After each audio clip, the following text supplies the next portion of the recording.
Hello again, everyone. Welcome again to another episode of Beyond the Interface. This week we are with V. Alechnavicius. V, welcome to the show. How are you doing? Yeah, I'm great. Thank you for having me.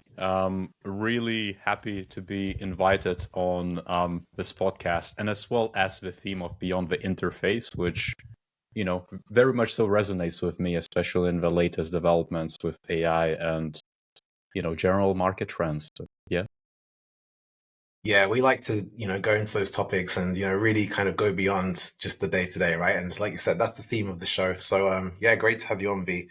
And for anyone that's listening for the first time, don't forget you can listen to us on Spotify. You can listen to us on Apple Music and Amazon. And don't forget to like and subscribe and follow us also on LinkedIn if you're not already. So V, looking at your profile, it's pretty extensive, right? So you're an award-winning UX leader, strategist, you're a best-selling author, research educator. You've worked with some really top brands, such as like Tesco, KPMG, Shell, BP, Sony. Yeah, I mean, it's a really extensive background. Do you want to tell us a little bit more about yourself and, how you got into UX and whatnot? Sure.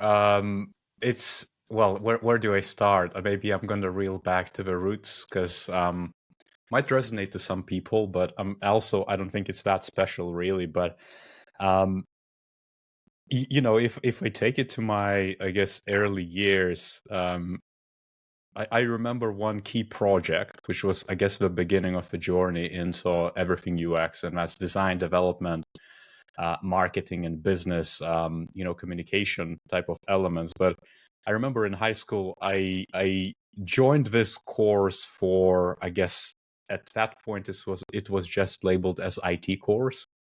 And one of those extracurricular activities which you just could join and get some extra credits. And a project where was to develop a website of any sorts. So I took what I was very passionate about at that point, which was massive multiplayer online games, like WoW and all those different titles. And I just made a quick well, actually, at that point was quite complicated website, a fan page basically for WoW characters and classes and things of that nature.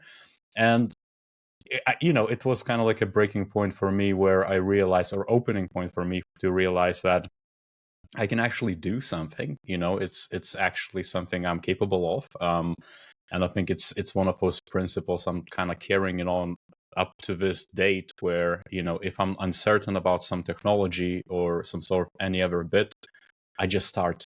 I take the action bias approach and just, deeply immerse myself into it. I learn enough and try to hack things up or try to experiment with things. And since then I kind of followed this creative technologist route. Since that very first website, I was massively into flash animations. And if you remember early web 2.0 and how flash games and action script based interfaces experiences were so big and made such a big I guess entry point for so many people to get passionate about it, that's one of those milestones where I self-taught the action script and actually first, I guess, programming language myself. And, based off of that, I kind of wanted to study similar things and then, studied multimedia design, communication, business studies, got additional degree in web development as well.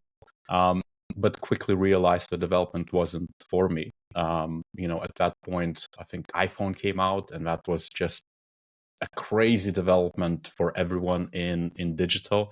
So it blew my mind. I learned as well like some C, some cross-platform toolkits. Like at that point, it was Dragonfire SDK packaging and things of that nature. Very advanced stuff for just a hobbyist, but developed some apps and things of that nature. But development just wasn't for me, so I decided to, I guess, pivot and focus on UX. And long story short, after a lot of internships, agency work, consultancy work, startups, corporates, here I am, joining you. That's awesome. That's very kind of similar to kind of my experience as well.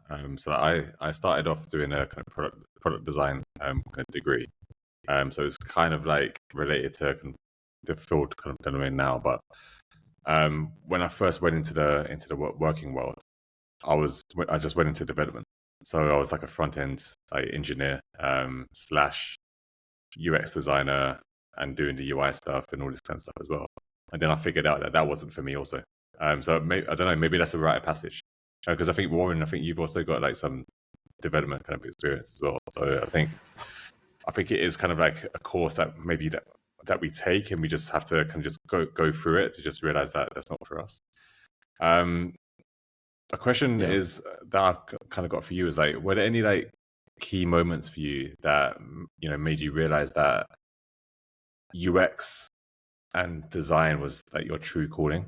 Amongst, because you could have got into anything like based on like your experience and your education, that you could have chosen anything. Like, why did you choose this course? If we go by multiverse theory, probably a version of me somewhere out there is a developer and maybe is running its own business, and maybe is an app developer or user researcher, or some other wears different hat basically. But I think if I remember correctly, it was already in UK.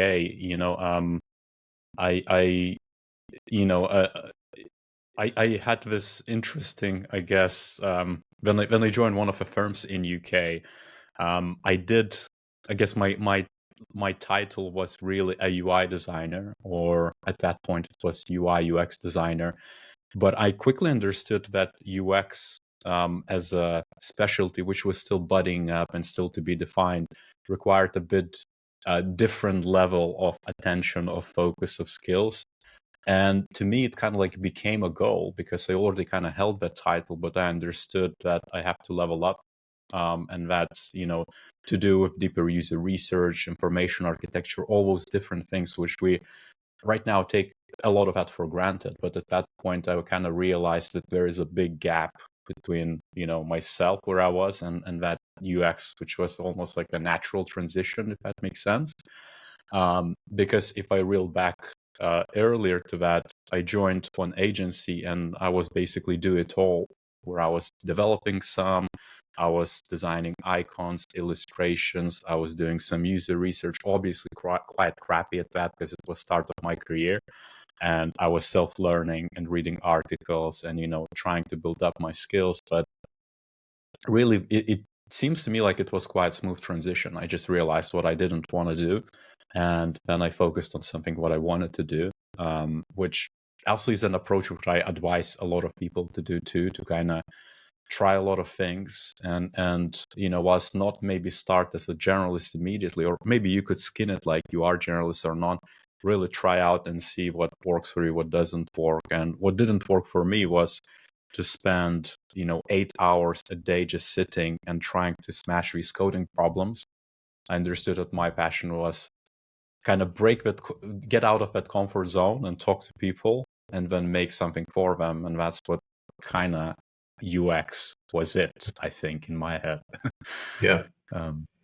And, it's been, obviously, I know it's been a while that you've been in the industry, speaking about ActionScript and Flash, it takes me back as well. But, I think, V, you mentioned there that obviously you started out doing a little bit of a different, more of a generalist role, right? Obviously there's not as much, or there wasn't as many resources back then, right, as there are now for designers getting into the industry. Was there a lot of self-learning that you kind of had to do there in terms of, understanding the UX side of what you were doing? Yeah, certainly. I think it's, well, if I could define my years between me being quite junior and senior, that was really, well, it was really self-learning, because I think up until I was a senior or held a senior role, I didn't really have anyone more senior to me, if that makes sense, or anyone who could coach or mentor. So if I recall correctly, and again, it's almost a decade, right, of like work to get to that state. If you count a lot of different fuzzy years of doing a lot of experimentation and trying to figure out. But I'm, my go-to tools, if that's what you're asking, Warren, do challenge me on that too. But my go-to tools were a lot of books and reading. And, at that point, I think that's where we reached that point where design-specific books came out. but also a lot of the people started sharing their work on blogs and forums. There was this big boost in meetups as well, at least in UK, in London. I literally remember writing up myself a pact, a manifesto that I'm going to go to one meetup a week, no matter what. And I used to go to these even random meetups because there sometimes wouldn't be one for UX, and I would just go to um, Alexa development meetup for AWS at Amazon office, or I would join some developers, here, or some entrepreneurs who might have benefited from design. But other than that, I was very much so focused on kind of like almost like try to seek out coaching and better myself. If I were to compare what people have now and all the tools like this podcast, let's say, or any other podcast, or YouTube, again, books, and just exposure to information, like, to me, it's almost like you have too many options, so there's a bit of a decision fatigue. But you as a growing designer, whoever I'm talking to, basically can shorten that journey by like threefold at least. Like, again, I'm shooting from a hip, putting a measure here, but it's what it would take me a decade to master right now could be learned in just 2 to 3 years easily, because of things available online. Do you think and this is it's a difficult one to answer, but not having the resources and not having the, like you mentioned, YouTube and different methods that people have today to get into the industry. Back then, you almost like you really have to want it, right? Because you really have to Sure. want to really dig deep and look into these books, read these books. It's a different type of learning, doing courses and books versus, YouTube and things like that. And do you feel like the path almost today is almost too easy, that then people skip over some of the fundamentals, or they maybe see UX as this, great role that I can get into and earn X amount of money really quickly, but actually there's still a lot of work that needs to go into it, right? What are your thoughts on that? Yeah, I mean, you could argue that, I guess, but I guess, depends like what time of the day or what day you're going to ask me this question. But there's a lot of people who subscribe to this notion that, there has been, because of the exposure, because of accessibility to tools and knowledge, there has been that laziness from people, or I guess, maybe more correctly put, like there has been like boot camps and this kind of like a surface level courses and very introductory level learning, which produced this influx and opened the gates to so many different people, who might not be yet market ready. So there is some of that, I think, from that perspective. But to me, I always go to more of a first principles thinking angle. And I think the challenges of pursuing learning and figuring out like which, how to position those Lego bricks to create this path for yourself is almost evergreen. I don't see us overcoming it. Let's say, 2023, I think, or last year, I'm blanking on the actual years, I produced this roadmap on Miro, like a free resource for community where people can go and find the skills they have to learn. And even to this day, I get questions which to me fundamentally signal that it doesn't matter what tools you're going to put in front of the people, however easy it is, there's going to be more of like a fundamental learning which is missing, or skills to learn. I think that like that to me is, one of the big things which I try to focus on when let's say I coach people, or even let's say my direct reports in different organizations when I manage, design orgs and teams, is focus on meta skill of learning instead of something specific of kind of like saying, hey, you maybe need to craft your research skills. Really, it usually comes down to like how people learn and how they approach it. And how they revisit that information, how they put it in practice as well. Right now, if I could just reflect back and kind of pull back to that first angle of, there's a lot of people who entered the field and they have like a lot of this, I guess, fundamental knowledge of UX or what UX is about, but we don't really are effective landing the jobs. Well, there's a reason for that, I think. To be a bit harsh here, chances are that the skills are just not to par of what's expected of the of the actual employments, and that again is to do with that it doesn't matter how much theory you're going to learn. You at some point have to draw a line and put it in practice. And whilst I'm a big fan of like learning, reading, I don't know if you see behind me, I have hundreds of books on product, UX, technology, leadership, things of that nature. That's how I learn. Like if I have a subject, I pick up the book and I read it. I literally was into woodworking the other year, and I just bought 5 books. I read them, and then I started. So that's me. But majority of the people still get into that cycle of spinning wheels in the same spot, and they learn, they read books, things of that nature, but never apply. And I think that's the missing link to me.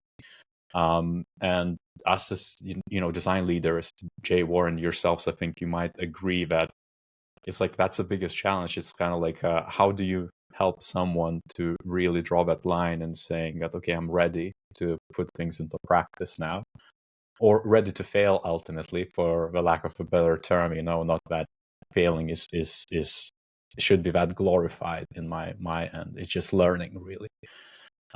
So yeah, the practical elements to me is what's missing. I completely agree. I remember going back maybe kind of 6 years ago, maybe a little bit longer, when I first started leading a team, and we hired someone from a boot camp, and like, that was like their kind of entry point. It was kind of a junior level role within the team, and they came in with such high expectations. They had all of this theory, started quoting, like Don Norman and Jesse James Garrett and all these kind of people. He even showed the slide decks from the boot camp and said, like, we should be doing things in this way. But then when you actually apply it practically, it depends on the context of your organization and types of customers that you have. And I think, going back to your point, you need to be continually learning and absorbing information to know which theories apply and when they apply, and like how you can actually kind of do it. And I think unless you've kind of built up that wealth of knowledge, it's very difficult for you to kind of really kind of make those decisions on a day-to-day basis. Whereas if you're just coming from a lens of, I went on this course and they taught us, these 3 theories and these 5 principles, all of a sudden you think those things can be applied to university. And I think that is, I think that is somewhat kind of the problem coming out of these kind of boot camps, is that you come out with quite a narrow view of what UX is. And I feel like the experience or the hands-on experience kind of trumps that kind of background knowledge or that you might have gained on that course. Yeah, and you see, I'm also kind of, I don't want to bash boot camps as well. I think they have their place. I just feel like the real issue of that is just honesty, and kind of reflecting of the realities of like, are you actually market ready? And if you're going to get the job, I think you landing someone from a boot camp and getting, inviting them as part of your team, as part of employment, makes that person very lucky, because they have mentorship from more senior person like yourself or someone else in that team, right? And that's such a rare sight right now. I don't know if you gents want to dig into it, but if you look at the market itself, and there's almost no place for juniors anymore. For the reasons, because of all the different layoffs, there's almost not enough openings, and they're never junior right now for basically for anyone to break into a field. So it's like the stakes are even higher for someone who might have gotten quite lucky before, or maybe had that opportunity to just get a job. Right now, it's almost like that opportunity just went forward by miles away, and you still need to catch up and likely compete with more senior people. Just the other day, I was hiring for a senior product designer, and I'm hiring right now for lead user researcher. And again, I cannot disclose too much, but just as a pure example, just to illustrate for some people, because I've been a candidate myself, I know how frustrating it can get. But right now we get literally hundreds and thousands of applicants, and it's practically impossible to review them all. Like, you have to create almost like a very strict vetting process to do justice and to be fair. And that includes so many different people, that includes so many different steps you have to take. So myself as a hiring manager, someone who wants to be involved in the interviews, who's actually creating that role, I get to see hand selected people for the right reasons, because again, there are hundreds. Like, I would never have the time. And then I have to also be super specific and say, hey, this project involves having this experience, this maybe sector, this industry type of responsibilities, seniority, all that jazz. Being super, super specific, right? Which before maybe I would get, I don't know, several different candidates which roughly meet, the picture, and I would be happy because they could do the job. Right now, because of the influx of the competition, I'm interviewing people who are heads of or former heads of, principals, juniors, seniors, like a mix of folk. And in this type of scenario, you can just imagine that I don't envy people who just enter UX field. Again, I don't want to discourage anyone, be it from boot camps or self-taught, or maybe they're seniors or already and struggle to find the job. But the competition is just very stark. And that's a variable you kind of have to work with, and just recognize that you cannot stop learning. Like, whatever you have right now is probably not going to be good enough to get that fancy role. And if the industry goes to further crap, that landmark of getting a job even further increases. So yeah. Yeah, there's some good points there, V. And I think it's a tough one because, I mean, I always toy with this, like, is there a place for the entry-level designer in today's industry, like you said, right? Because there's so many top designers that are taking cuts just to get into any Yeah. role they can find, right? Yeah, you have to pay the bills, right? Yeah. And you, again, the hiring managers, would be foolish almost not to take someone who has done it and can do it. I don't know what the quant is, but it's 10 times better as compared to junior. So, like, again, I don't envy it. I'm trying to empathize as much as I can with people, but it's a very tough market right now. And I do have a few bits I could share what they could do about, but I don't know if you want to dig into it, because I'm something I share in my community are very, I guess, practical advice elements. But it's all very kind of like a longer term focus, because it's a journey. Yeah, I was going to ask Yeah. actually, like, what could juniors do? Because even without the current climate, right? With things being, the way they are with layoffs, that kind of thing. Even when we're looking to hire for these roles, a lot of the time these companies are kind of very established. They've got stakeholders who are very seasoned, and you need someone who can actually manage these stakeholders, right? And have these conversations and provide that challenge and defend themselves and all this kind of stuff.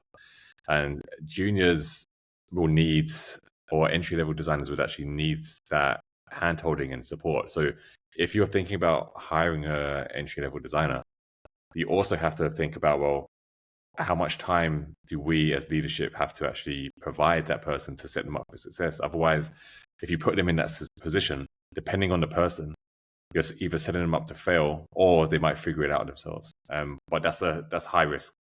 So, like, how can teams, hiring managers, and also these designers, young designers looking for jobs, kind of manage this landscape right now?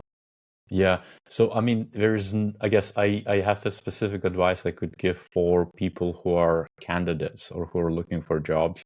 Doesn't matter the level, really. I think on a hiring manager end or hiring team end, I have a bit of a beef there as well, which I can share right after. But for people who are trying to break into the field, the variables are exactly the same as they used to be before. It's just that you, one, have to be very patient of the outcomes, and you have to wait out a lot of things.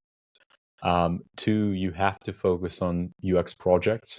You cannot expect to just design. What a lot of people do is like they say, "Oh, I need 3 case studies for this portfolio for me to show what I can do," and when they go about and they look for problems because they need to create case study instead of actually looking for problems, making a project, and then eventually making a case study with whatever the outcome is or the output is. So we kind of approach it backwards, if that makes sense. We have a clear need. I get it exactly where they're coming from, because it just seems like, I just want to maybe show that they want to do some mobile apps. So we go about and ideate on a mobile app and then trying to find problems to solve that mobile app. And again, it's one way to do UX, but to me, it's not really right one, or it's just one ways to do it. So people who want to break in have to focus on UX projects. And that's, again, practicing the skills and finding problems around them and then seeing exactly how we solve it. Because again, if you want to specialize in something more like user research, then you need to do more research projects. It's a no-brainer. And the more you do, the better you're going to become, the more senior you're going to become as well. And then you can compete or outcompete more junior people. That's how you stand out ultimately. So again, portfolio does matter, but it has to be good portfolio of really tangible, really real problem solved with UX, be it research, be it design, be it service design, maybe with, some digital and physical touch points, or maybe it's even industrial design. It's same UX stuff, but, at a different angle. So people also need to realize exactly where do we want to end up at, or like what sort of specialty.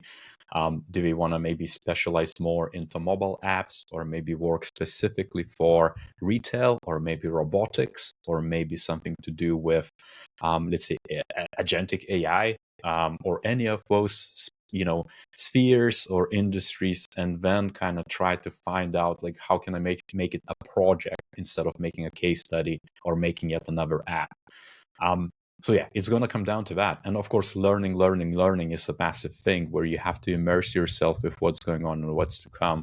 And UX right now, and it always has been a long game. I never, counted on those success cases where people just say, "Hey, I just took this course and I landed the job immediately." Those days are over to me. You have to invest time, and I know that you have to pay the bills as well as, whoever is listening. So I understand, but it's almost allocating enough time. And one big chapter of my book is really about that. It's like, how do you allocate enough time in a day? And I borrowed that principle of kind of like meeting your future self. I think it's Dan Coe.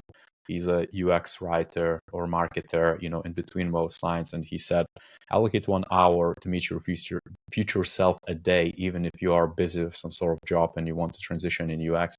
Because if you just become a weekend warrior, then your work is really just being a weekend warrior. It's a hobby. It's not really a job. So you have to pursue it. But yeah, it's really that kind of forms a foundation to kind of break in. And again, you have to be patient. You have to work with the variables. You can obviously build your network, reach out to more senior people, but that's also not guaranteed, because network is very, very long term. Cold reach outs in this climate just don't really result in that many conversions. With the hiring team, or hiring teams, I again don't envy it, because, and I have a bit of beef too, but I think there is this challenge for design leaders to make a lot of sacrifice, because as a design leader myself in the past, I had to spend my own time and dedicate time on, let's say, creating graduate programs or creating roles for junior roles when the times were really, I guess, allowing for that. But still, it's always difficult to create a role as is, even more so if it's a graduate or internship or junior role. But I think what I'm missing, and the beef I have with the industry, is that a lot of design leaders, I guess we lost that sacrifice element to it, or being a servant leader, where we say, maybe it's not about progression, maybe it's not about the money, maybe I need to buckle up, and if I really care about the industry and where it's headed, I'm gonna need to work with what I got and progress myself as a leader. To me, it's like I see so many talented folk who, let's say, are maybe at principal level or maybe at manager level, and they just decide to kind of almost stunt their growth in terms of the impact. I get it, some people just want to do UX and forget about the rest, but it's such a shame, because if more people just kind of not sacrifice themselves or put themselves in that position to become a design leader where they can create those roles or shape design orgs or create demand from the business or prove to the business that design delivers this thing, because these are the measures where you clearly can link, UX impact to the business outcomes, then, it's a shame. It's absolutely, it's why I think a lot of the issues we have in UX right now is this. Why we have this attrition in trust for UX, why we have a lot of the teams dispersing, why UX is being put on a chopping block alongside engineering and marketing and recruitment and all the other capabilities when layoffs comes to to shove.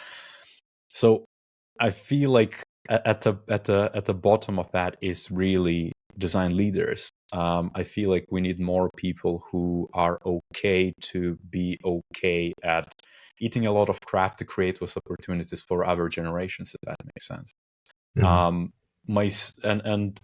Just to add the final touch, myself, I never wanted to be UX manager, or head of or director, at the more senior leadership levels. But I also were kind of like always of a notion that if I don't do it, then there's not going to be anyone to do it, and the teams might disperse. Or again, there is a bit of that. I think don't want to position myself as too altruistic, but I think you have to have a bit of that as a design leader to create those roles, and that then would kind of fill in those gaps, if that makes sense.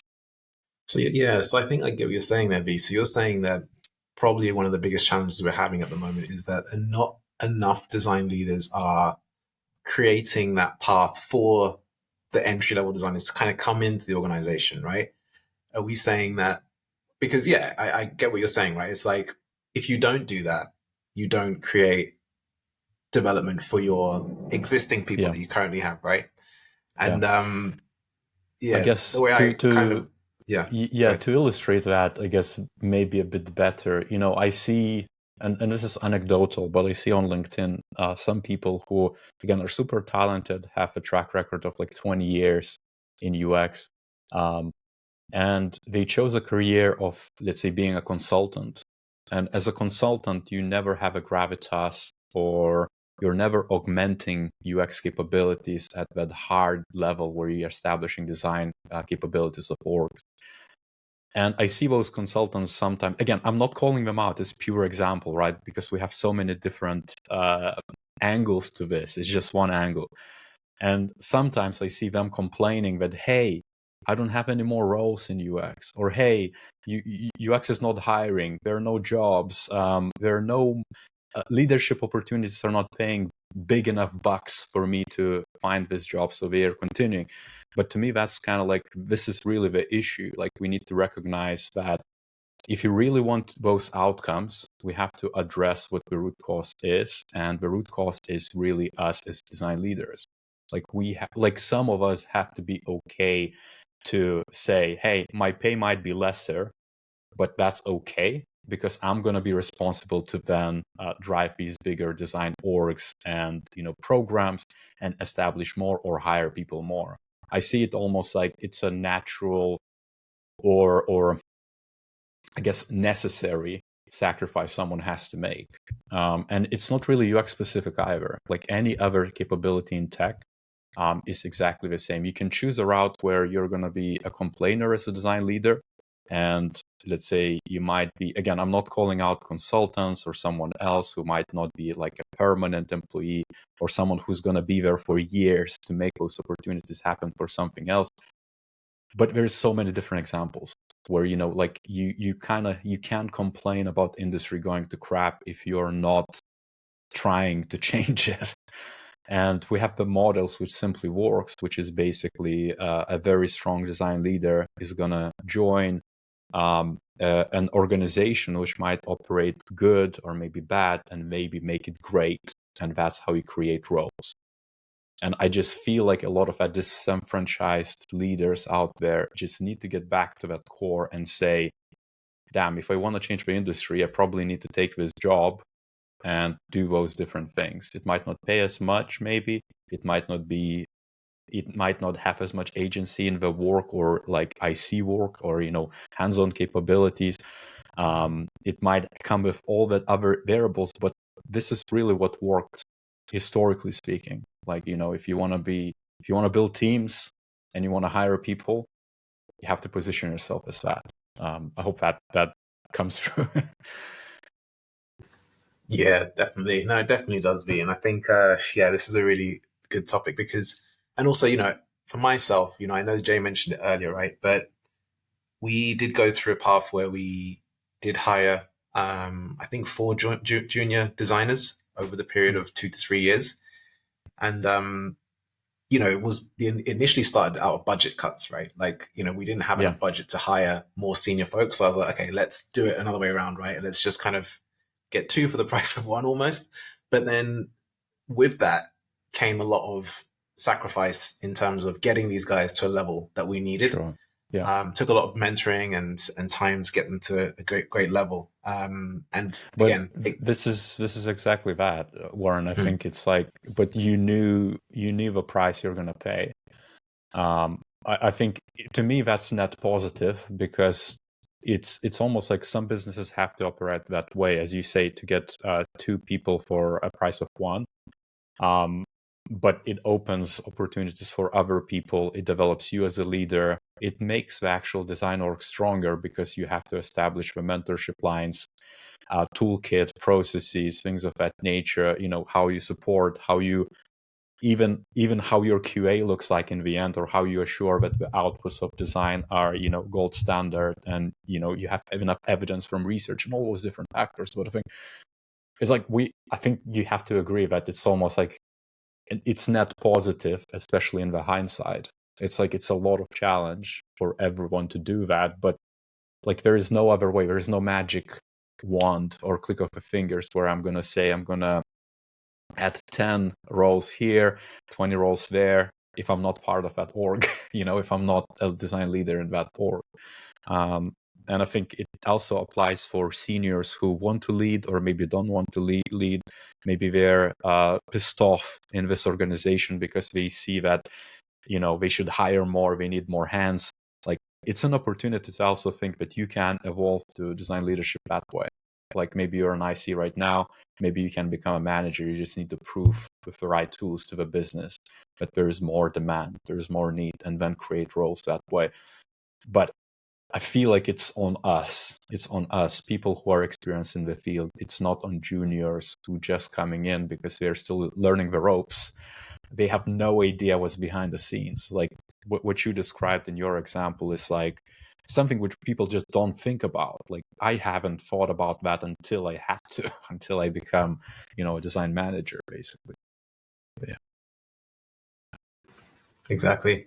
And I know we've kind of briefly spoken a bit about it, but we didn't really dig into your book, right? Which is Get Into UX, which is, it's a foolproof guide to getting that first user experience job, and you spoke about some of the concepts from the book, but I'm keen to hear, obviously you're quite passionate about this topic because we've been speaking about it, but was there any specific moment that sparked you to write the book to kind of help people get into the role?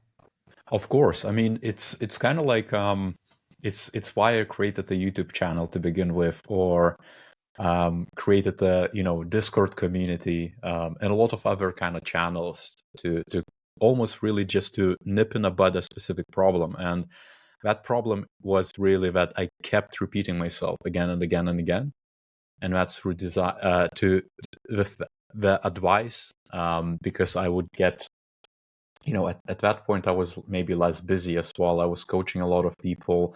I was working on my design teams, but I would get the same questions, and I still do get it to date, but it almost makes me easier to just say, hey, watch this YouTube video because that's going to answer it. just dropping a link instead of writing an essay, if that makes sense. And same was with a book too. It's a personal pain point, but I used to get so many questions which repeated, and I answered them in a book. The book really started as a roadmap into the job, but then I added a lot of narrative. My wife just bashed it to bits because it wasn't good enough at all. I had to rewrite it. Spend a good couple of years really coming to it. Had a lot of people, editing and adding to it, questioning a lot of methods. But the essence of a book is really. It's I guess it's what your podcast stands as well for. It's really thinking beyond the interface. It's not a book about learning UI patterns or how to design interfaces. It's the skills which are less obvious you need to get UX jobs, and that has to do with UX really. It's information architecture, strategy, collaboration bits. There is quite a big chapters of how to, or one of the most important chapters in the book is really how to be successful after you even get the job. And that's really recognizing the stance between, how you make decisions, where you prioritize business or user or your team or self, and a lot of other really methods and tools and frameworks. And I try to illustrate a lot of those too, just to make it as accessible to all the people as I could. But yeah, I think one thing to mention though, and this is maybe jumping out of the topic, so pull me back into the questions if you might have, but it was also, I guess, I thought about emerging tech at that point a lot too, because when I was writing it, I was working on some of my first well, actually, sorry, that's not correct.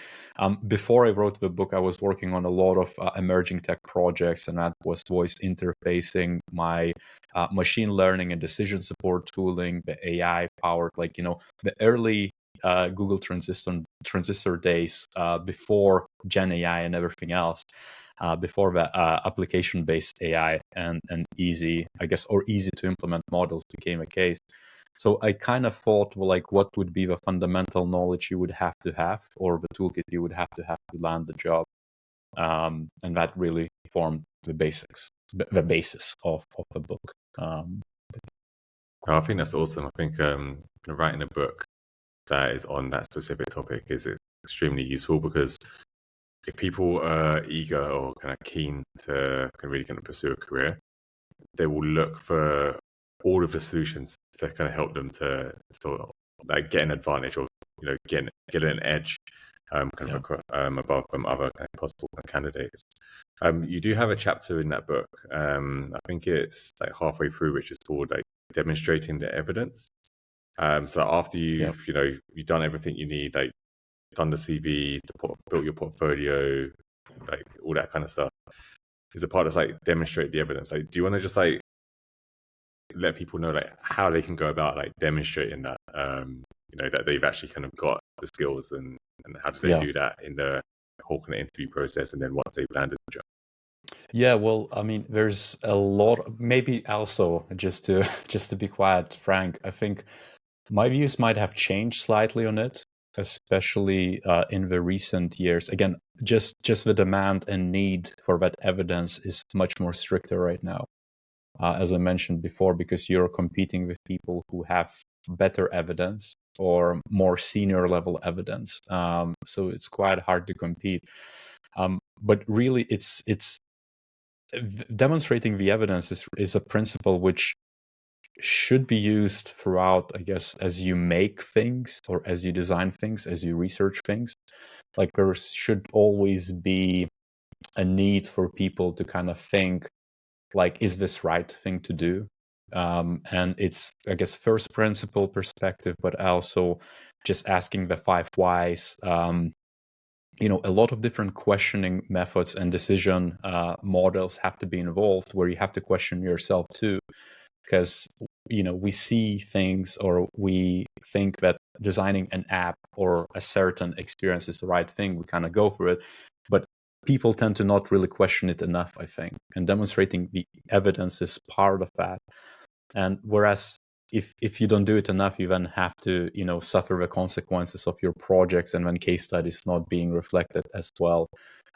It's the same way where, let's say, if you don't do enough research, again, it's the drum which everybody bangs on, I think, in UX, or has been for the last few years, which I'm very happy, because we've been battling this UI versus UX stuff and how much research is enough research. I think we kind of settled in the industry, and maybe I'm wrong, but you have to do just enough research to tip the needle for the user and the business. But that then also provides you the evidence that you can do the job, that your decisions are valid and sound and strong, and that the stuff you design or prototype is actually good enough. And once you do all of that, you can then again demonstrate the evidence in the interview process. You have something to show. You have something which proves that you can do the job, which really resonates with the hiring teams, with the hiring manager. You are much more confident in your message as well, which I found myself as a back in the day growing designer, but also when I review portfolios, I can clearly see in just a brief moment who's kind of faking it and who actually has the evidence behind their statements, their hypotheses, their actions, in design. Doesn't matter what sort of design, again, it could be product design or much more elaborate, like UX strategy based service design or so forth, basically. Doesn't matter what kind of scales you would take, if that makes sense. And, V, I think there's always this question of how long should it be, though, and I think how much evidence do you need to show? How much is too much? And I know that a lot of designers always ask this question: is how big should my portfolio or case studies be? What are your thoughts on it, V, in terms of that? Again, if it's purely portfolios, then it's one thing. But I think if it's more like might not be what you're asking, Warren, but in the project itself, again, you have to do just enough research, which is going to inform your next step. Because especially today, where acceleration in tech is so stark, and we're going to reach even more. Like, let's say, if we project the future with AI developments, the development process, design process is going to be like click of the fingers. So it's going to be even faster to get to the market. And as such, the competition is going to be able to get to the market even faster. So the way you capture the evidence also has to become faster or nimbler. A lot of the things are just going to need to hasten up. I think we need to be prepared for that. So the principal statement of, I might overuse this principle of Eric Hall's, let's say, just enough research does apply here, where you need to realize exactly what's enough for you to make good decisions to move on. Again, it depends. Like, I wouldn't be able to answer it because it depends on the problem. With a portfolio specifically, to me, I guess there's a few different things which portfolio has to contain, and they're very standard. I think a lot, if I would just list them out, a lot of the people would just say like, yes, I'm doing it already. What's more important, though, is that you present the right things which the hiring managers should see. And that means not necessarily trying to impress your peers, but trying to actually communicate to the person who's maybe higher up, or maybe even different specialty. Maybe it's a product manager who's hiring for a designer, that you can do that job. So it's less about being flashy or glossy. Obviously, presenting things and making them presentable matters a lot, but it's really the message. You need to know your audience. You need to know who you're communicating, just like any other UX project. So you're going to tailor your UX copy, the assets, the process elements, the outcomes, the learnings, the measures, like all those things, which makes really good case study to who's looking at it. And that's going to be making portfolio for hiring manager, maybe recruiter, and then realizing who other segments are, which could be a PM, which could be more senior designer, or maybe peer designer. But it's definitely not someone who's on LinkedIn, who's also maybe looking for a job, because impressing those people doesn't really give you any boost in landing a job, if that makes sense. So the case study really should be as long as it needs to be to tell the story, because some amazing case studies out there are just pure writing and they land some of this, but again, it might be more research based. That's just generalizing it for research roles. My own take is always like, again, you need to see exactly what gets the message across of your skills. And I think the more senior you get, the easier it is to do that. For juniors, they tend to just pile down all the different things, like what we did, like literally A to Z.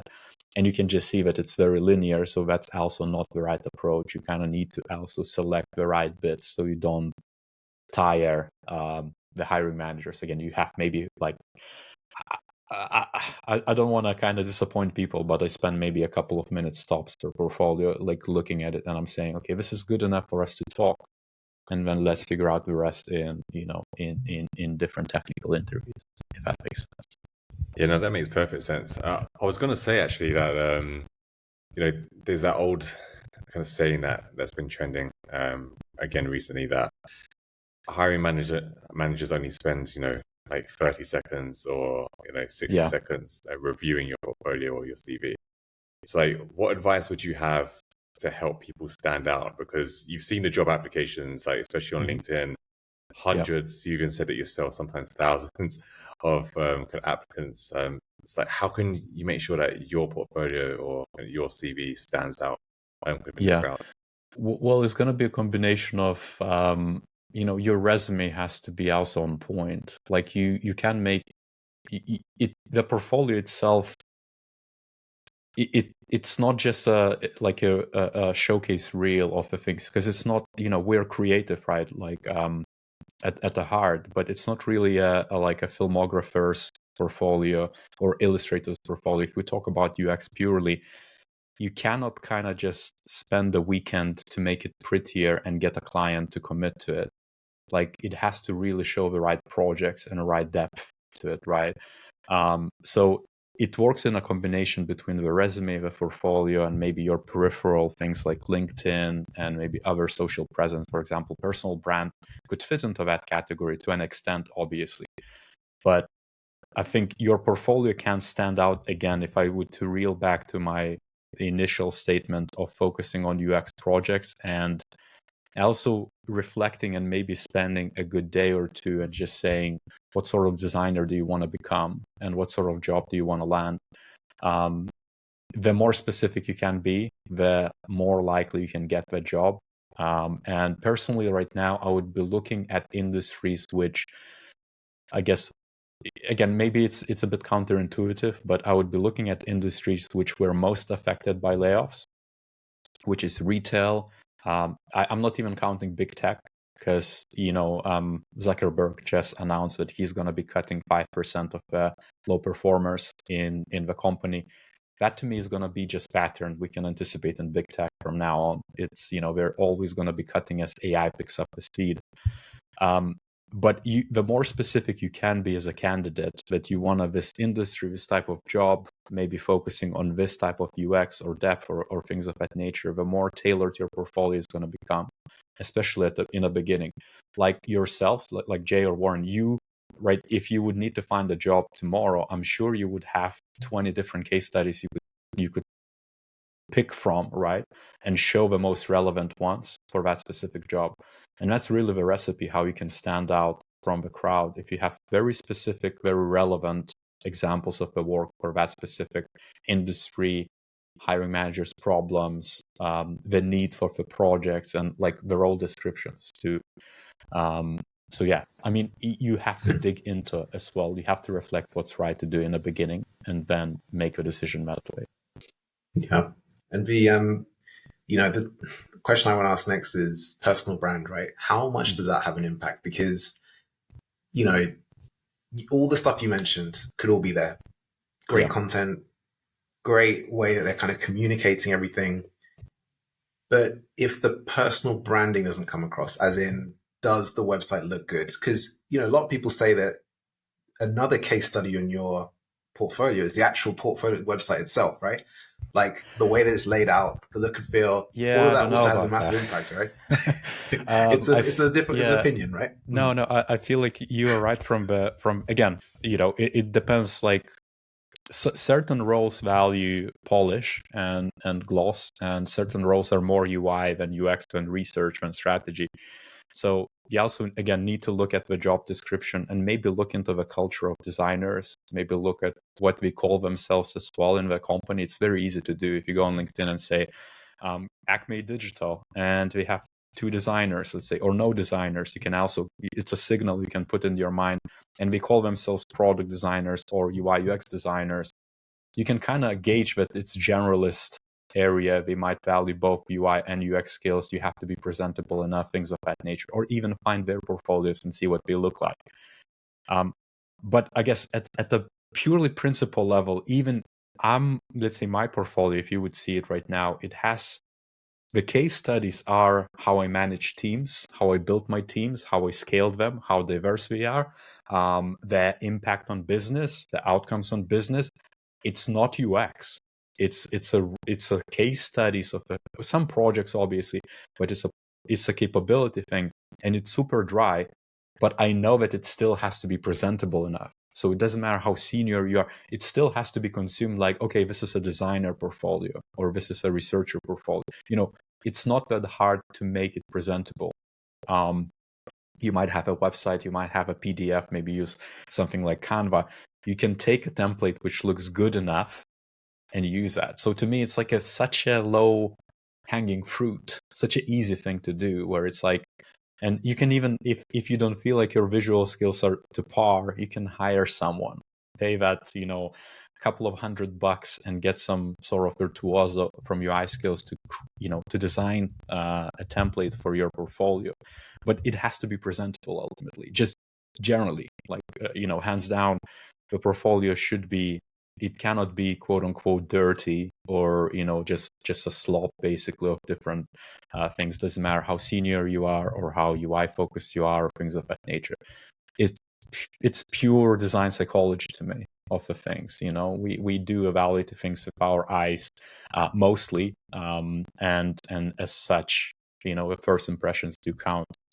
I think still that the substance though would obviously elevate it. So if you have that first entry and your UX projects are relevant, they're as senior as a seniority gets, or as it should be for that specific role, then the rest is really up to the hiring manager. It's almost like you address what's in your control. The rest is almost out of your control because the hiring managers need to make that decision if it resonates with them or not.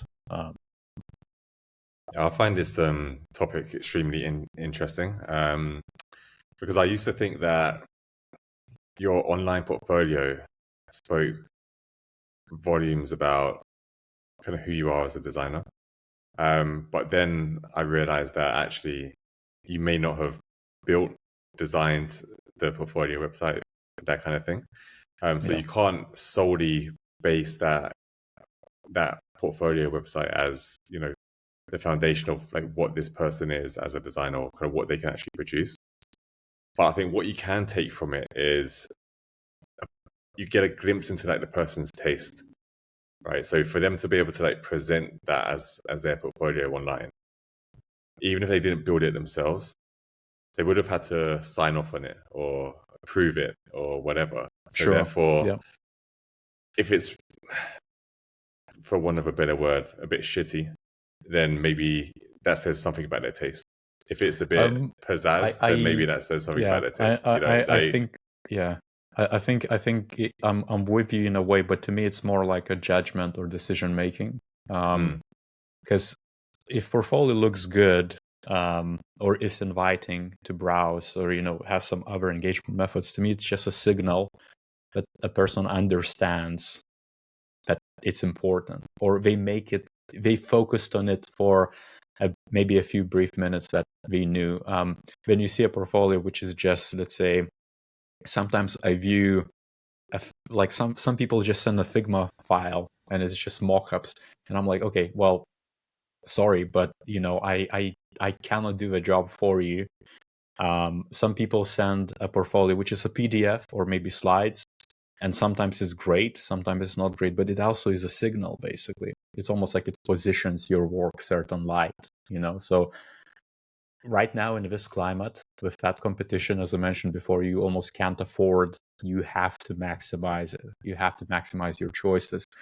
I did hear a lot of feedback from different recruiters where they say visual design is king. After all the layoffs, after more market turmoils, you have to be visually designed gifted, or gifted in visual design. I do agree to some extent, but I think that can also be addressed again with rightful presentation. And you don't have to go on overboard or learn visual design if you're pure UX or UX researcher, but you can find something which is presentable enough. Yeah. And Warren, sorry, I'm do challenge me or make me stop, but I think with a personal brand, I also have a bit of beef because I think it matters very little. I think from the giving back perspective, and maybe it's me because I don't care as much about what happens to my YouTube channel or my podcast. I see it as a channel to give the right message to the people, so people who need it at that point, it can resonate and they can apply it, because it's not for everyone. Like, you have to be in certain mindset to understand the thing. But I see what to me people do maybe wrong is to perceive this as some sort of like a poseur, like poser type of thing, where they gonna create this platform for themselves and say, hey, look at me, I'm the best designer, listen to me, I have this advice for you to take on. And there's plenty of that on LinkedIn, and it used to be on Dribble or other social platforms, but I don't think it's the right approach, because that's not what hiring managers care about. And it's not just coming from me, it's coming from others, because the portfolio, the case studies, the resume, all that is really what lands you jobs. The other day I was reviewing a person, and on the resume we had LinkedIn followers as one of the big items, one of the top items, even before their skills. And I was like, this is awesome. I'm just gonna tweet about this. How ridiculous is that? Because it is ridiculous. Like, that doesn't mean anything apart from maybe you have some followers for certain reasons, but it doesn't position you as a thought leader or as effective leader or as effective contributor or hands-on person. So again, maybe it's me, but I created my YouTube channel originally because I wanted to produce Axure videos for my team who I managed.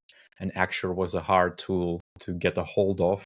We needed it in a team because we worked with government projects and we had to simulate logins and input fields, quite advanced variable type of functionality, which at that point was only possible with code or Axure. So I created a series of like 100 videos, and when I shared, and when it picked up the speed, basically. And that's how I kind of continue when I feel like it. Honestly, I publish some things here and there, but I don't see it contributing to me being a better designer, or me landing more jobs, or me having some other magical cloud of stores, So I wouldn't focus as much on that regard. And I know some people say, but if you want to future-proof yourself, you need to. But I feel like you don't have to go overboard and making again yourself as a like, oh, I'm that figure, I have something to say. No, it's as simple as, if I would come to another great book, which is Austin Kleon's Share Your Work. I think that is an amazing small Square booklet. one, right? Real, Yeah, yeah, yeah. exactly.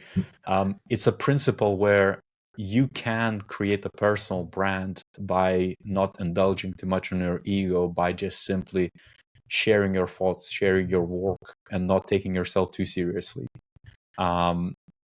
Because really, to me, personal brand has to be used either you're there to get clients, and you're promoting your business, which some people, in different sectors, it might be valuable, or you're there to create communities and networks, which is that long-term game. It's not guaranteed that it's going to land you any jobs. It might position you as some sort of thought leader in a way, but again, I wouldn't count on it as much as actual hard work and putting your head down and doing UX projects and creating these great portfolios. 100%, yeah. And I think there's so many layers to personal branding, right, that you mentioned. It's you can go too far, V, right? Like you said. I think it's like striking that right balance, just of, yeah, sharing your thoughts, making sure that, you are still in communities and kind of giving something back as well. But yeah, it's something that you have to be careful of. And, guys, I think coming back to the point you guys were mentioning earlier, I feel like with the industry, with the market being so saturated, I don't feel like, you guys can correct me if I'm wrong, right? I don't feel like you can compromise on anything. I feel like it's, we mentioned there about, Jay, you spoke about how if someone, wants to do their portfolio, maybe they didn't do it themselves, right? Or maybe they didn't quite design it themselves. But to me, that also shows that there's a clear problem, there's a clear challenge. I don't have the technical skills to build like a really cool React website or, something that's like fully interactive, but I found a way, right? I found a way to kind of make sure I'm hitting on all those different marks. And I think that that's really important, is you can't compromise, right? You need to have the strong CV. You need to have the strong portfolio. You need to have the strong case study. The content needs to be on point. You do need to have some level of personal brand. It doesn't have to be overboard, but just something to show, what you're thinking and how you think about the industry or certain topics or relevant things, right? And I feel like if you really want to land that job, especially as an entry-level designer, you can't really compromise, right? You have to go for everything. Maybe you might not hit everything at 100%, but at least try, right? To kind of go for everything to stand out. Yeah, I guess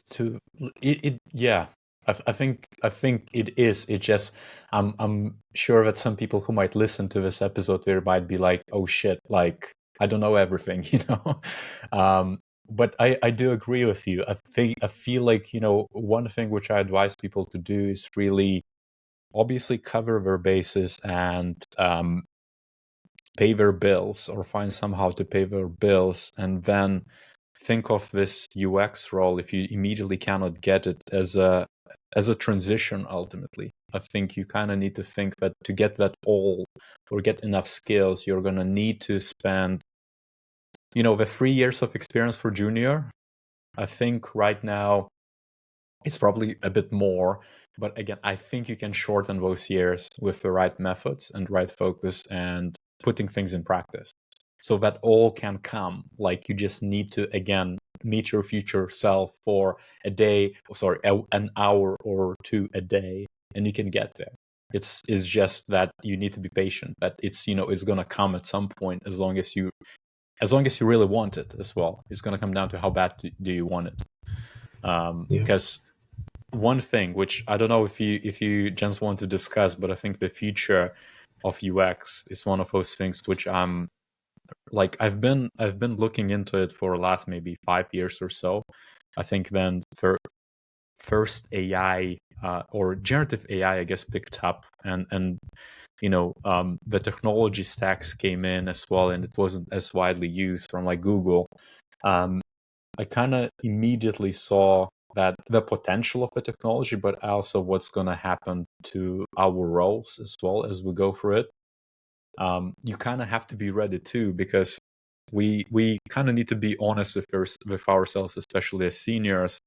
Would you recommend someone get into UX right now? And I know a lot of seniors who wouldn't. I had some podcast guests which said, hell no. Like, if I would want, like, my, I don't know, son or daughter or my friend or sister or brother or family member, whatever it is, to get to UX, I probably would have advised not to do it. So there's another angle to that. And I don't know what your views are into it. Like, I'm trying not to discourage anyone whatsoever, because I think, again, my stance is, like, if we want to sort out UX mess and UX industry mess, we have to be the ones to solve it. like it's no one else. Like there is literally no one left, but us. And not to say that everybody's gone, but really is like who are in leadership positions have to be the ones to actually make it better. But what do you guys think? Jay, I'll let you go first. What's your thoughts on this one? Fair enough. Have you done the pronunciation earlier? So it's only fair. I think from my standpoint, if someone wants to get into UX, I'll always support them and kind of give them kind of my view of what the industry is like right now. What sort of environment they'll be kind of walking themselves into. I think there's a lot of uncertainty within the field right now. Tons of layoffs happening. I've seen layoffs frequently over the last kind of few years at kind of companies I've worked at. So like I know that this is a real risk for anyone that wants to kind of pursue a career in this industry. And I think you just need to be kind of prepared for that. So I think that's kind of one thing. But I do think if you are a creative, you like solving complex problems, you like high reward in terms of like the value that you can actually produce and the mark you can make on this world, then I think it's definitely something that you should pursue. If it's purely for monetary reasons, I'd probably kind of discourage it. There is a lot of money to be made, and depending on kind of what countries you're in, cities, etc., what companies you work for, whether you get shares or other forms of equity. But if it's purely monetary, I do feel like you need. I don't think that's enough because I feel like you need that burning kind of passion kind of inside you as well, because there's going to be some really horrible days.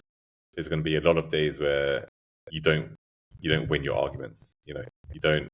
Everything doesn't go your way, and you might not get the outcome that you actually can desire. You're going to be let down a lot, I believe. When you're in this field, you're going to find out things about yourself and how you react to kind of like turmoil and challenge and all this kind of stuff. So I would say to someone, like, really think about it carefully, especially from a passion standpoint. Like if there's other things you're passionate about, then go pursue that. I mean, recent years have showed us that when people are pursuing their passions, especially if it's digital, they can become very successful. They're consistent. So definitely, if there's something else that you're more passionate about, then pursue that. Then UX. Over to you, Ron. Yeah, it's a difficult one because I do agree with you, B, strongly, right? I'm trying to think what would UX look like in the next 10 to 15 years. And that's really far away. But if I'm looking at it from your perspective, B, if I was, recommending to my daughter or, future child, would you go into UX or should you go into it? What would that look like in the next 10 to 15 years? It's hard to imagine it, especially with the technologies that are coming in now. If I look at it from today, I know it's a far timeline, but it's something we should face into, right? Because it's like, how will it evolve over the next few years? We're already seeing that evolution right now. But I do think that if we are looking a bit closer, like the next 5 years or so, I do think there is, if we look more on because obviously UX is such a broad term, right? But I think if we do think of the creative side of it, I think that's something that can't really be replicated by any generative AI or anything like that, right? The creativity and the solving of the problems, I still think there's a place for that. Whether it's going to be a UX role in the future, whatever it might be, maybe something more strategic, then yeah, I think you should pursue that if that's an area that, if you want to solve great technological problems, then yeah, I would recommend people still go into it. Whether that's going to be in the UX field, I don't know. But yeah, it's one that I'm kind of toying with. That's why I wanted to hear your opinion first, Jay, and like I heard from me as well. It's a tough one to answer, right? It's really I do like I spent so many years thinking about this, though, but I also feel like maybe we're too attached to what the UX designer spec is right now. Because to me, in the next 5 to 10 years, our role with PMs and likely engineering managers is going to merge and quite a bit.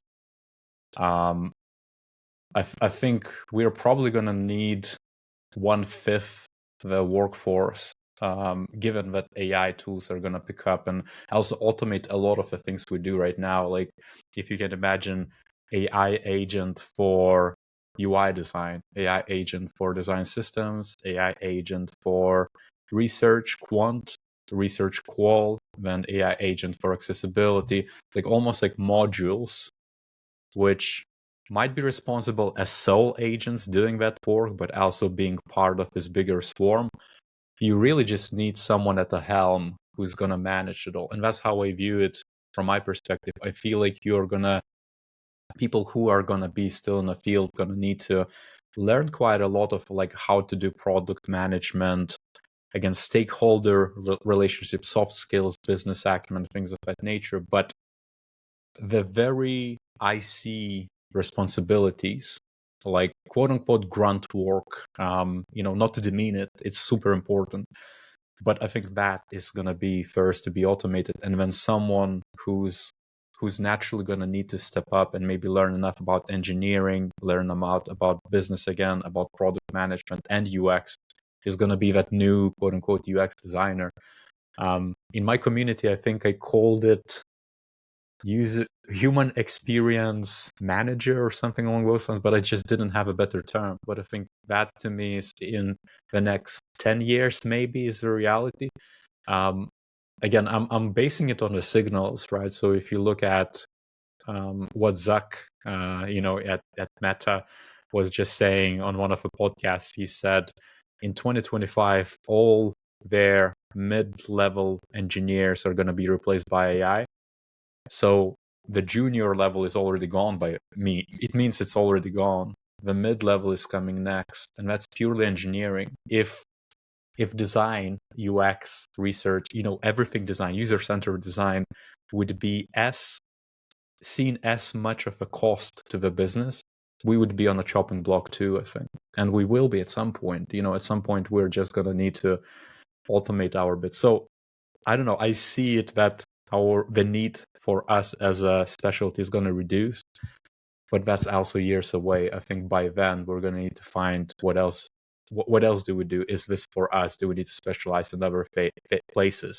Like, let's say if tomorrow I need to take on a product manager hat, I might just do it as long as the challenges are right, as long as I'm still UXing things enough, as long as it pays my bills too. So it's like open mind, I think, is going to be key.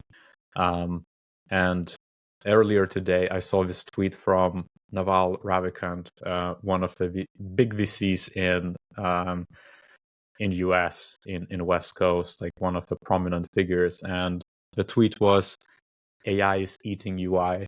And I have to completely agree with it. I think UI and UI production, purely those specific tactical decisions, is something which just gonna disappear quite soon as well.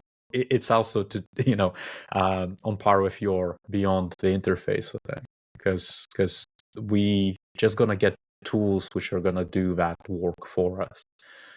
That's how I position it. And again, future is uncertain, but some of the things are already certain enough where we have to be prepared to learn a lot and continuously learn at the minimum.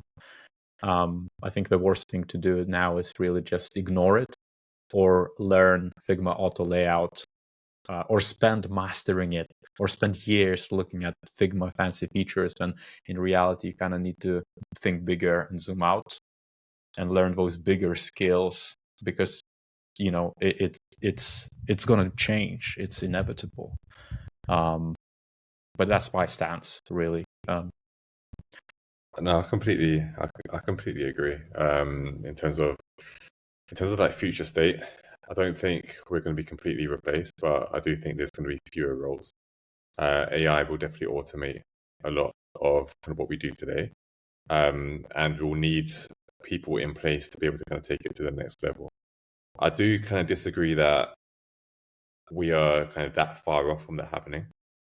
I think in the next 3 to 5 years, we're going to see more kind of designers kind of putting on kind of PM hats, engineering hats, out of necessity mainly as well. I think those that don't start educating themselves today are really going to get left behind. And what I mean by that is, if you're not already studying AI, if you're not getting yourself involved in AI projects that are getting started in your own companies that you're working for today, or not trying to get involved in some way, shape, or form, if you're not trying to get a lot closer to engineering, if you're not trying to kind of sit more with your PMs and understand what it is that they do on a day-to-day basis, eventually, with those advancements in AI, being able to do solid UI work, for example, and make recommendations from an experience perspective, your value is going to become less and less. And for the last couple of decades, user experience has always had a struggle demonstrating value in organizations. It kind of goes in peaks and troughs, up and down, up and down. Yeah. But over the last 15 years of my career, I've heard the same narratives, the same stories from all these organizations. We haven't got a seat at the table. Our execs don't value us. They don't understand the value that design brings to the company, all of this kind of stuff. So the second that there's a way that they can actually reduce costs, get something faster in place, they will. Unless you can, Absolutely. unless you as an individual can actually demonstrate another level of value. And I think that's learning those skills, like you said, Vi, like, you know, understanding what those signals are telling us today, and then preparing for that future kind of state. And I think it's a lot closer than we think, which is quite frightening. But you need to could be ahead. Yeah. I think it's also going to depend on the market. I think depends where you are right now on the globe. Certain markets are still catching up with UX. I know firsthand when, let's say, I was consulting and again traveled some to Dubai or some other areas, and I've seen firsthand as well of, you know, some areas, especially in Far East Asia as well, like UX is different UX, and the needs are very different too. And some areas I think are gonna be faster automated or get to that state than others. But nevertheless, we kind of have to be prepared.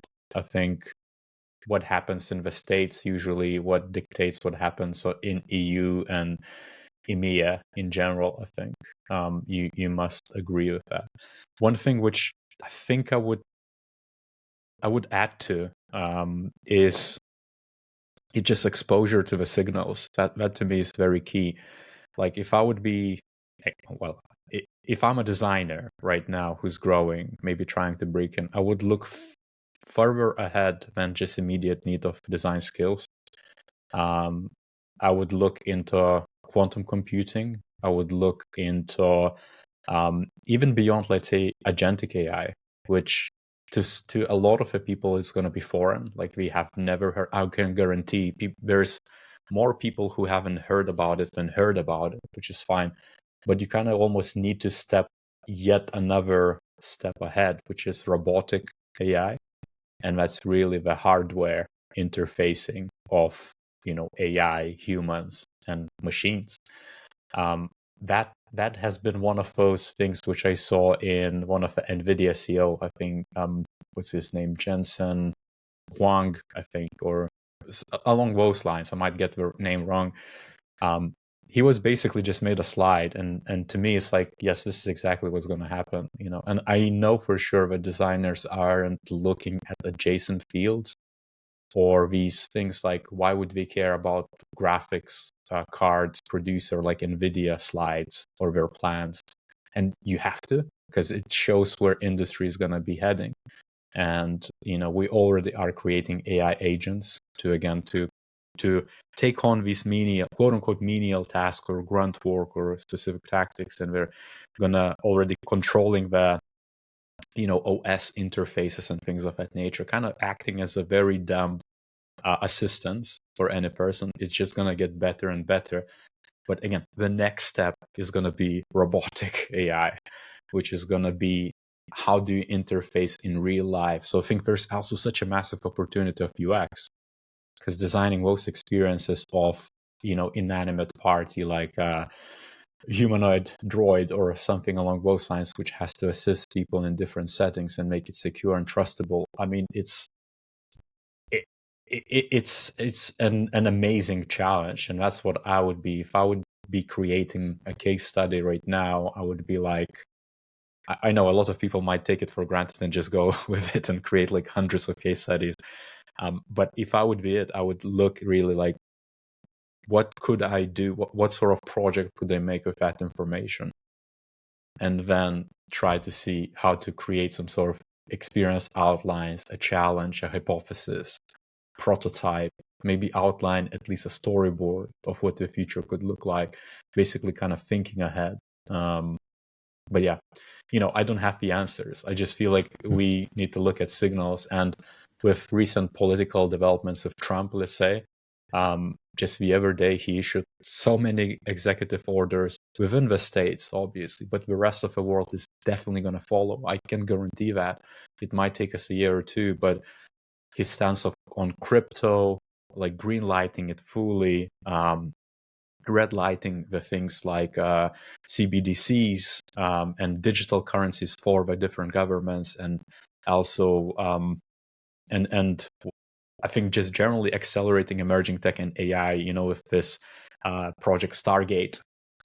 All these keywords I'm just putting out, I think people just need to literally look into, because I think it's what's going to be the future. Like it's like how would you make a decision about your career? It's really looking at these keywords and saying, in the next 5 years, this role or this challenge is going to look slightly different, because we know that there's 500 billion on the line for this specific AI development. It's, if anything, I would just like the audience, whoever is listening, to really think about it with open mind, to basically pursue those signals. Because otherwise, you're just going to be playing catch up and have a lot of frustrations, I think. No, these are really great points, V, and I completely resonate with all the points that you mentioned there, and I don't want to keep saying beyond the interface, but you do have to go beyond the interface, right? And actually really start to look at how your design thinking can solve other complex problems out there, right? Because that's what's going to keep you relevant, Yeah. But yeah, these are all really powerful thoughts, V, and I'm sure lots of people will take some great learnings from this, everything you're mentioning. Definitely look up those things. So V, look, it's been a fantastic discussion. We've touched some really great topics. It's been great having you on the show. For anyone looking to find you, V, what's the best place they can find you or reach out to you? I guess a central place maybe would be just VA Experience on YouTube. I don't really pick a channel anymore, or try to kind of promote it too much. But you can find me by either my name or VA Experience. My podcast is Experience Designed. So anywhere you think you want to hear more from me is good. And again, I enjoyed this chat with you, Jens, and it's good for me to also think ahead and also reflect, because typically I might be just steaming in my head, but voicing it out also makes you think quite a bit. So I'm really grateful for the invitation. It's been a pleasure having you on the show. Nice one. Thank you so much. Thanks, V.